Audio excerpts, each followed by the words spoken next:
آئندہ آنے والے دنوں میں کیا ہوگا اس پر تو ہم زیادہ بات نہیں کر سکتے، مگر فی الوقت جب میں آپ سے بات کر رہا ہوں اس وقت تک بھارت کی طرف سے مجھے کوئی ایسی امید نظر نہیں آ رہی جس کے تحت بھارت جو ہے وہ پاکستان کے ساتھ اپنے جو معاملات ہیں وہ طے کرنے کے لیے تیار ہو، اور جو پاکستان دشمنی کا اس نے ایک اتنا بڑا ایک جو لے رکھا ہے اپنے ذمے کردار، اس میں کوئی کمی آنے کی کوئی مجھے گنجائش نظر آئے۔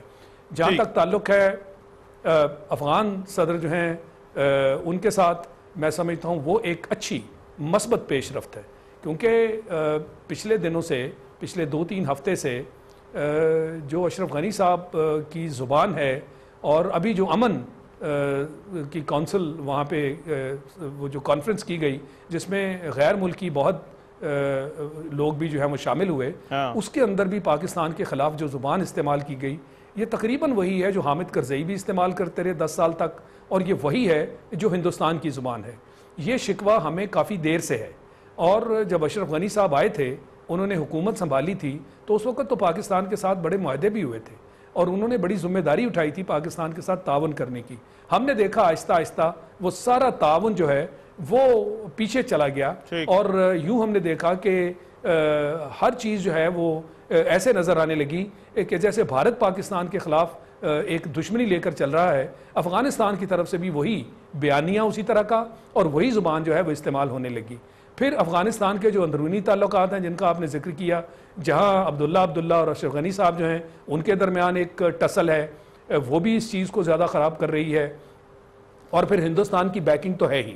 لہٰذا میں سمجھتا ہوں کہ ہمارے لیے یہ کوئی ایسی چیز نہیں ہے کہ جس کے تحت ہم کہیں کہ ہمیں ان کے ساتھ آگے بڑھ کر اپنی بات چیت کے ذریعے معاملات طے کرنے ہوں گے۔ مگر آپ کوئی زیادہ پر امید نہیں ہے۔ میں سمجھتا ہوں یہ ہماری مجبوری ہے کہ ان کے ساتھ ہم نے مل بیٹھ کر حالات کو ٹھیک کرنا ہے۔ افغانستان اور ایران کے ساتھ ہم اپنے حالات کو بگڑتے دیکھ کر پیچھے نہیں بیٹھ سکتے، یہ ہماری مجبوری ہے، ہمیں ہر صورت کرنا ہے۔ میں یہ کہنا چاہتا ہوں، رحیم اللہ یوسف زئی صاحب، سر آپ کو لگتا ہے جو آج ملاقات ہوئی کوئی فائدہ ہوگا؟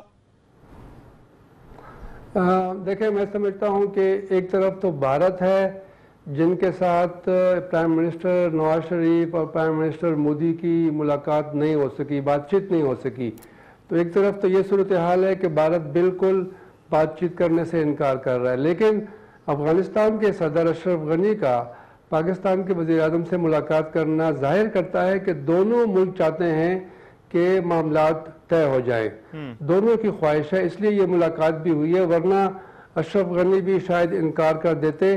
اور میں سمجھتا ہوں کہ اس میں روس کا، چین کا، ان سب کا شاید کوئی نہ کوئی کردار ہے کہ یہ دونوں ملاقاتیں ہو جاتی، لیکن اشرف غنی سے ملاقات ہونے کا مطلب یہ ہے کہ اب بھی دل میں یہ خواہش ہے۔ شکایات بے شمار ہیں، ہماری بھی ہیں، ان کی بھی ہیں، شاید ان کی زیادہ ہیں، لیکن یہ کوشش ایک نئی کوشش ہے۔ اور اب دیکھیں کہ جو باتیں اشرف غنی کھلے عام پاکستان کے خلاف کرتے ہیں، اور حالیہ دنوں میں کابل میں جو انہوں نے پیس ایک کانفرنس بلائی وہاں پر بھی کی، ہر جگہ پہ کرتے ہیں، چاہے وہ افغانستان کے اندر ہو، چاہے افغانستان کے علاوہ کسی اور جگہ پہ کانفرنس ہو، جس طرح انڈیا میں امرتسر میں ہارٹ آف ایشیا کانفرنس ہوئی تھی اور وہاں پر بھی کافی سخت زبان، غیر سفارتی زبان پاکستان کے خلاف استعمال کی تھی۔ تو میں سمجھتا ہوں کہ جب ان کی آپس میں ملاقات ہوئی ہوگی تو ممکن ہے وہاں پہ مزید انہوں نے پاکستان کے اوپر سخت تنقید کی ہو، جو ان کا ایک ہم ایٹیچیوڈ دیکھ رہے ہیں، اور میں نہیں سمجھتا کہ یہ ملاقات جو ہے اس میں کوئی بات آگے بڑھی ہے۔ اچھا، مگر آپ یہ ضرور کہہ رہے ہیں کہ کہیں نہ کہیں ایسی خواہش ضرور ہے کہ ذرا تعلقات جو ہے وہ بہتر ہونے چاہیے، رائٹ؟ اگر میں آپ کی بات صحیح طرح سے سمجھوں۔ جی بالکل ٹھیک ہے۔ مظہر عباس صاحب، میں یہ کہہ رہا ہوں۔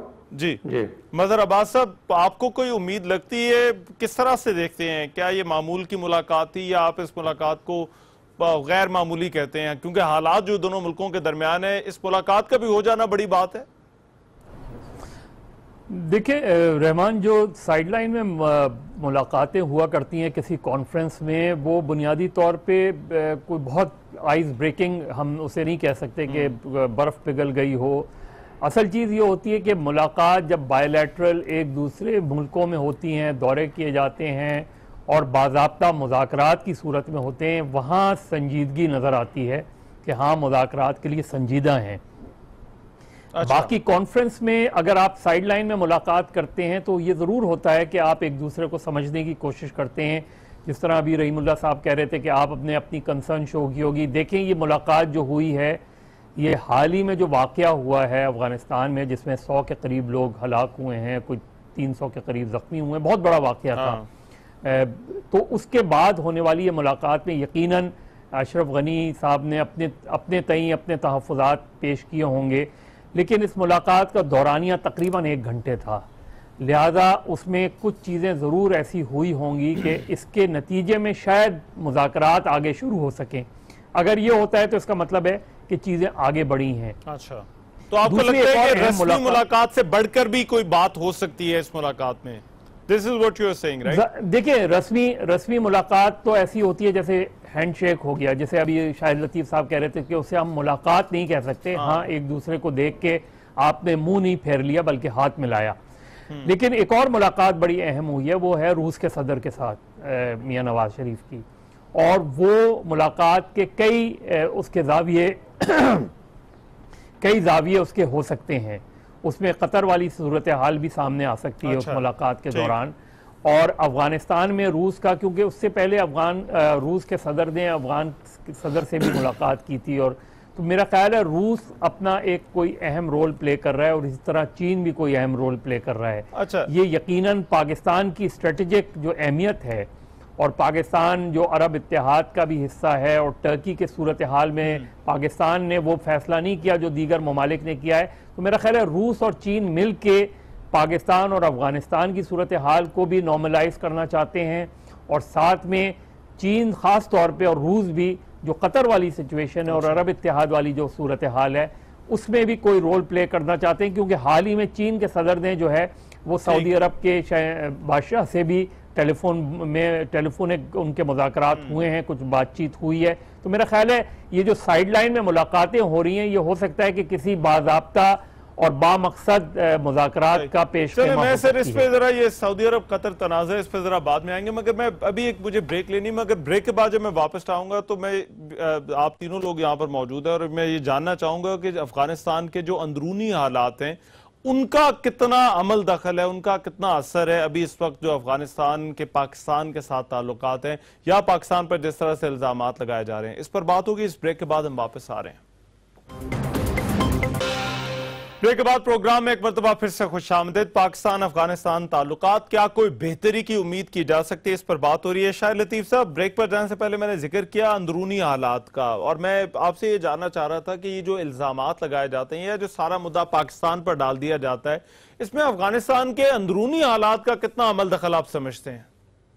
دیکھیں، یہ تو ایک یونیورسل حقیقت ہے کہ اندرونی حالات جو ہیں ان کا بیرونی حالات پر باقاعدہ اثر ہوتا ہے۔ افغانستان کے جو اندرونی حالات ہیں ہمیں عرصے سے پتہ ہے، اور اس کا ذکر آپ نے بھی اپنی انٹروڈکشن میں کیا کہ بہت بڑا علاقہ طالبان کے کنٹرول میں ہے۔ تو پہلی بات تو یہ ہے کہ اشرف غنی صاحب کی جو حکومت ہے ان کے اوپر بہت ساری لمیٹیشنز ہیں، اور پھر عبداللہ اور اشرف غنی جو ہیں ان کے آپس میں بھی تعلقات بگڑے ہوئے ہیں۔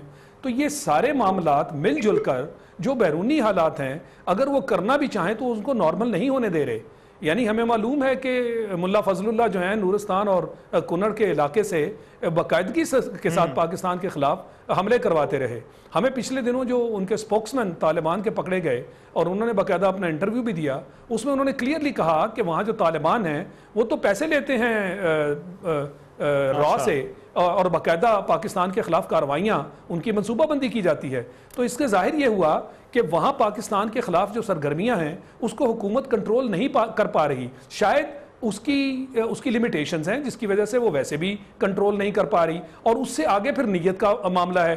یعنی ہندوستان کے ساتھ اگر اشرف غنی صاحب جو ہیں وہ پاکستان کے خلاف واقعی وہ زبان استعمال کر رہے ہیں اور وہ پاکستان کے اوپر ساری جو ایلیگیشنز ہیں وہ لگا رہے ہیں، تو اس کا مطلب یہ ہوا نا کہ پھر وہ ہندوستان کا ساتھ دے رہے ہیں۔ تو یہ ساری چیزوں کو جب آپ اکٹھا کرتے ہیں تو اندرونی حالات بھی اس فیور میں نہیں ہیں کہ پاکستان کا وہ اس وقت ساتھ دیں اور پاکستان کے ساتھ جو معاملات ہیں ان کو سلجھائیں۔ اچھا، تو آپ یہ کہہ رہے ہیں یہ دو فیکٹرز ہیں، ایک ہندوستان والا شاہد لطیف صاحب، ایک آپ کہہ رہے ہیں ہندوستان والا اور دوسرا اندرونی حالات والا، جس کی وجہ سے سارے کا سارا معاملہ جو ہے وہ پاکستان کی طرف آ جاتا ہے۔ یہ دو چیزیں۔ جی بالکل۔ اچھا، مگر میں رحیم اللہ یوسف صاحب، یہ الزامات کی جس کو ہم کہتے ہیں ایکوزیٹری اپروچ، کہ الزامات لگا دیے جاتے ہیں فوراً، اس واقعے کابل والے واقعے کے بعد بھی ہم نے دیکھا وہی ہوا، یہ اپروچ افغانستان کی کیوں ہے جب ہم پاکستان افغانستان تعلقات کی بات کرتے ہیں، یا جس طرح سے افغانی ابھی اس تعلقات کو دیکھ رہے ہیں؟ جی بالکل، میں تو یہ سمجھتا ہوں کہ دیکھیں افغانستان کی حکومت کمزور ہے، بجائے ایک کے دو حکومتیں ہیں، 50% حصہ عبداللہ کا ہے، 50% اشرف غنی کا ہے۔ اس کے باوجود دیکھیں انہوں نے اس طرح اس سارے مسئلے کو اٹھایا ہے، یعنی میرے خیال میں انہوں نے کافی لوگوں کی ہمدردیاں حاصل کر لی ہیں۔ وہ یہ بتانے میں شاید کامیاب ہو گئے ہیں کہ اگر پاکستان میں افغان طالبان اور لاکانی نیٹ ورک کے ٹھکانے نہ ہوں تو پھر افغانستان کے اندر کوئی مسئلہ ہی نہیں ہے، پھر ہم حل کر لیں گے، پھر ہمارے قابو میں ہے۔ یہ اس لیے حل نہیں ہو رہا کہ ان کو بیرونی امداد مل رہی ہے، ان کا ایک نقطہ نظر ہے، ہم اس کو صحیح نہیں سمجھتے، لیکن میں سمجھتا ہوں کہ کافی ملک، کافی لوگ جو ہیں وہ ان کے ہمدرد بن گئے ہیں، اور وہ سمجھتے ہیں کہ پاکستان کو مزید کچھ کرنا چاہیے، پاکستان مزید کچھ نہیں کر رہا۔ تو یہ ایک اس کا پہلو بڑا امپورٹنٹ ہے۔ آپ دیکھیں کہ بجائے اس کے کہ اس بات کے اوپر بحث کی جائے کہ ڈپلومیٹک انکلیو کابل میں جو محفوظ ترین جگہ سمجھی جاتی ہے پورے افغانستان میں، وہاں پر حملہ ہو گیا، یہ کتنی بڑی ناکامی ہے حکومت کی، اس کے اوپر بحث نہیں ہو رہی کہ یہ حکومت اتنی ناکام ہے، اتنی کمزور ہے۔ اس کے اوپر بھی بحث نہیں ہو رہی کہ وہاں مظاہرین کے اوپر فائر ہوا، 6 لوگ مظاہرین کو مار دیا، ایک ڈپٹی چیئرمین سینٹ محمد عالم عزت یار کا بیٹا سلیم، اس کے جنازے کے اوپر پھر حملہ ہو گیا، وہاں پر اہم لوگ موجود تھے۔ یعنی اس کے اوپر تو بہت کم گفتگو ہوئی ہے کہ یہ افغانستان کی حکومت کتنی کمزور ہے، غیر ملکی فوج بھی ہے، اس کے ہوتے ہوئے بھی کابل شہر محفوظ نہیں ہے۔ اور پھر یہ کہ افغانستان کی حکومت کے پاس امن کے لیے کیا پلان ہے، کیا ان کے پاس روڈ میپ ہے، اس کے اوپر بھی بحث نہیں ہوتی۔ یعنی افغانستان کی حکومت اب تک طالبان کو کوئی کنکریٹ پروپوزل پیش نہیں کر سکی، کوئی ان کو پیشکش نہیں کر سکی جس کو وہ مان لیں اور بات چیت کے لیے آئیں۔ تو ان کے اوپر بحث نہیں ہو رہی، بلکہ الٹا سارا مسئلہ یہ ہے کہ بیرونی ہاتھ ہے، اس لیے افغانستان میں اتنے حملے ہو رہے ہیں اور امن قائم نہیں ہو رہا۔ اچھا، میں جنرل قیوم صاحب، انہوں نے ہمیں اس وقت جوائن کیا، جنرل قیوم صاحب بہت شکریہ۔ کچھ رحیم اللہ یوسف زئی کی بات آپ نے بھی سنی ہوگی، ان کا جو پوائنٹ تھا کہ ان چیزوں پہ بات نہیں ہوتی، آپ کو کیا لگتا ہے ان چیزوں پہ بات کیوں نہیں ہوتی؟ اور باوجود اس کے کہ یہ تمام کی تمام چیزیں موجود ہیں، مگر وہ ہمدردیاں یہ کہہ کر حاصل کر لیتے ہیں کہیں نہ کہیں پر کہ یہ سب کچھ جو ہے وہ پاکستان کی ایجنسیاں کروا رہی ہیں، پاکستان کروا رہا ہے۔ دیکھیں، وہ اس لیے بات ادھر نہیں جاتی بیکاز کوئی بھی بندہ اپنی کمزوری تو نہیں بتانا چاہتا، نہ ماننا چاہتا ہے۔ ابھی آپ دیکھیں کہ پاکستان کے اندر حملے ہوئے، ہمیں اس میں ذرا برابر شک نہیں کہ انڈیا اس میں انوالو ہے، ہم بلیم بھی کرتے رہتے ہیں لیکن ہم اس کو فیس کرتے ہیں اور ہم نے اس کو اوور کم کیا ہے۔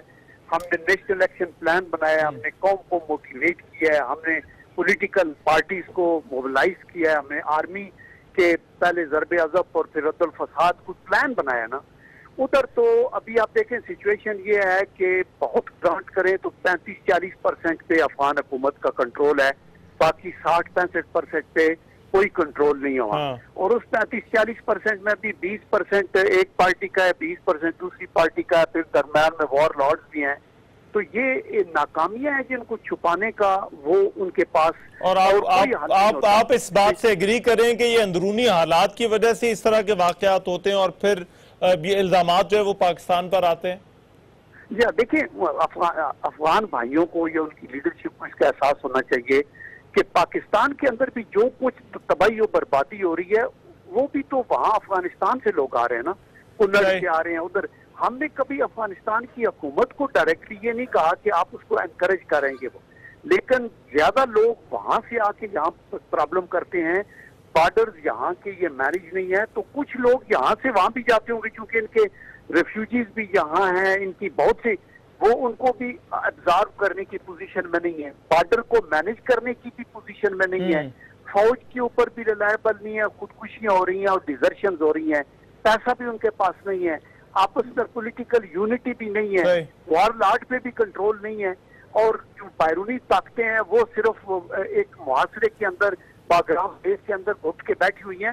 تو باہر کو نکلے گا تو مسئلے کا مقابلہ چیلنج کا کرے گا تو حل کرے گا. پاکستان کا تو این آئیوٹا آف انٹرسٹ بھی نہیں ہے اس میں کہ افغانستان بھی اسٹیبلائز ہو. بالکل بیٹر ہوگا تو پاکستان. رائٹ سر, بہت شکریہ جنرل قیوم صاحب.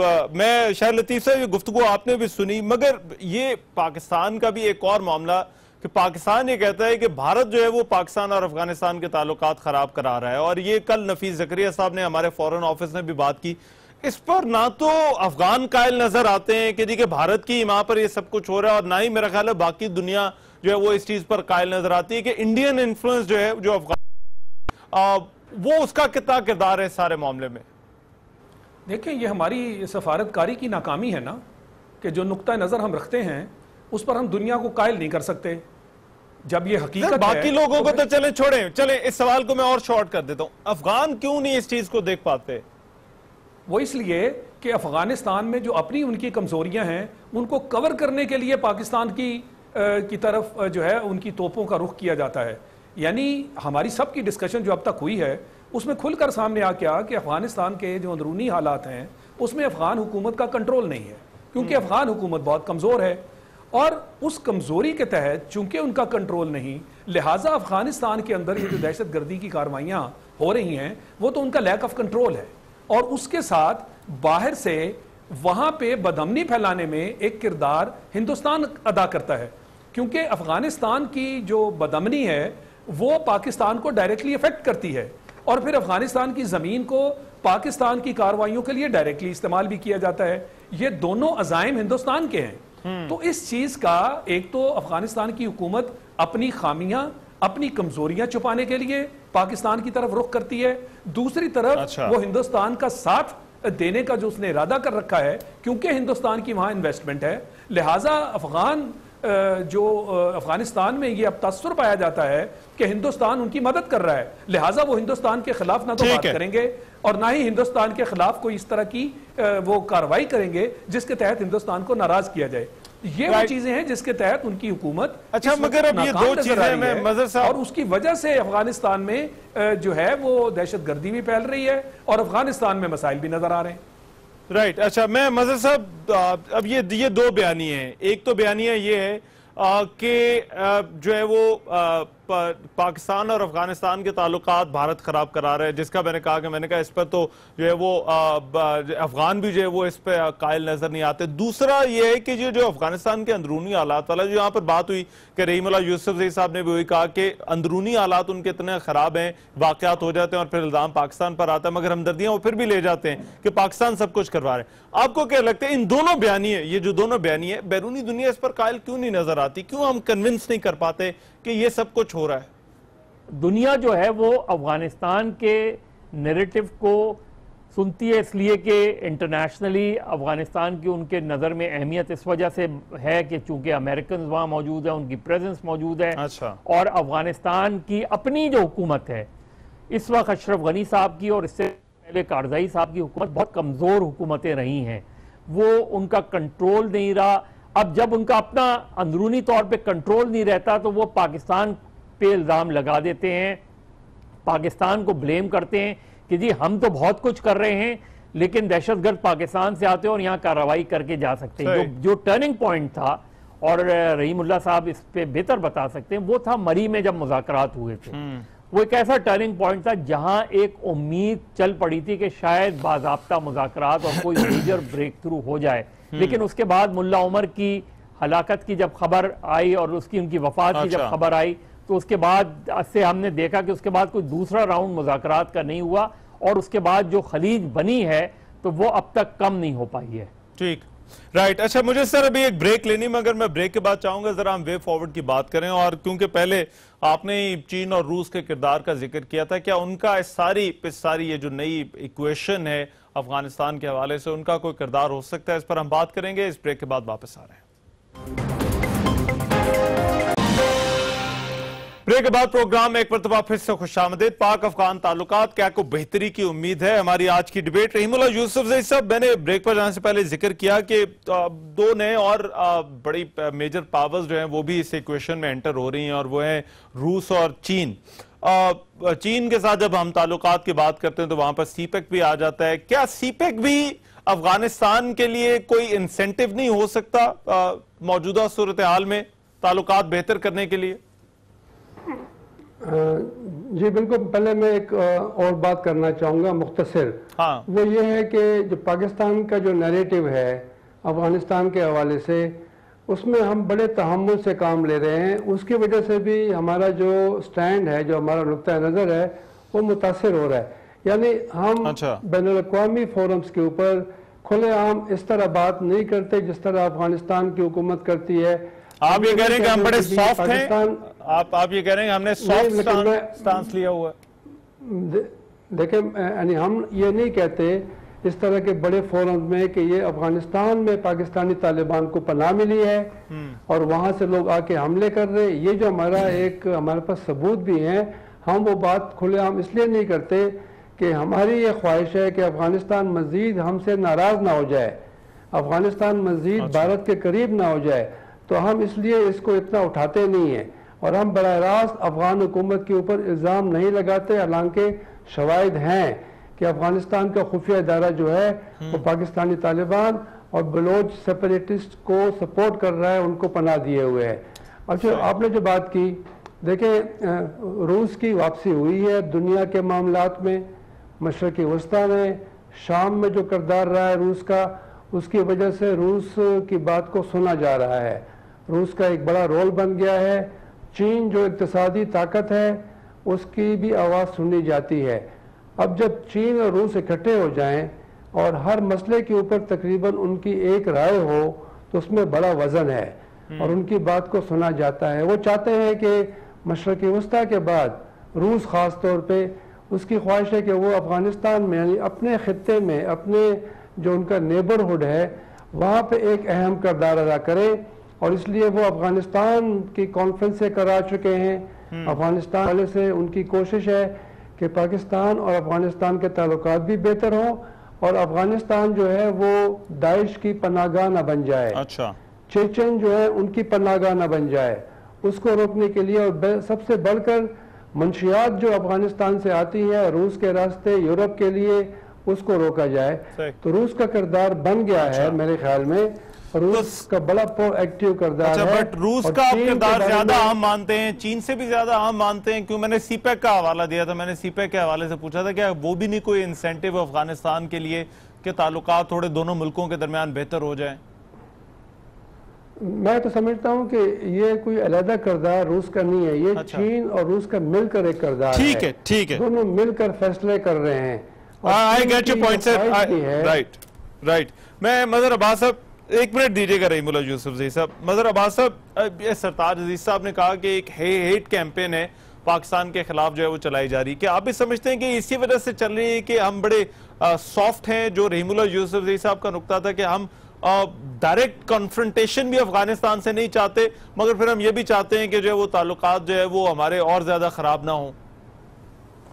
دیکھیے، چیز یہ نہیں ہوتی، چیز یہ ہوتی ہے کہ ہمارے یہاں جو انفارچونیٹلی جو اس وقت مشیر خارجہ ہیں، یا آپ وزیر اعظم کو بحیثیت وزیر خارجہ اگر آپ دیکھیں، کیونکہ یہ پورٹ فولیو ان کے پاس ہے، وہ جو ایگریشن ہوتی ہے، بعض اوقات ایگریسو ٹون ہوتی ہے، جو پالیسیز ہوتی ہیں، پرو ایکٹیو پالیسیز ہوتی ہیں، وہ نظر نہیں آتی ہماری. چاہے آپ کوئی بھی صورتحال دیکھ لیں، کنفیوژن ہمیں بعض اوقات نظر آتا ہے. آپ عرب اتحاد کو اٹھا لیں تو عرب اتحاد کا پاکستان فورن آفس کو پتہ نہیں تھا جب آپ عرب اتحاد کا حصہ بن گئے. اعلان وہاں سے ہوا، آپ کو نہیں پتا تھا کہ اس وقت تک. بالکل اسی طریقے سے دوسرے جو معاملات ہیں اس کے اندر ہم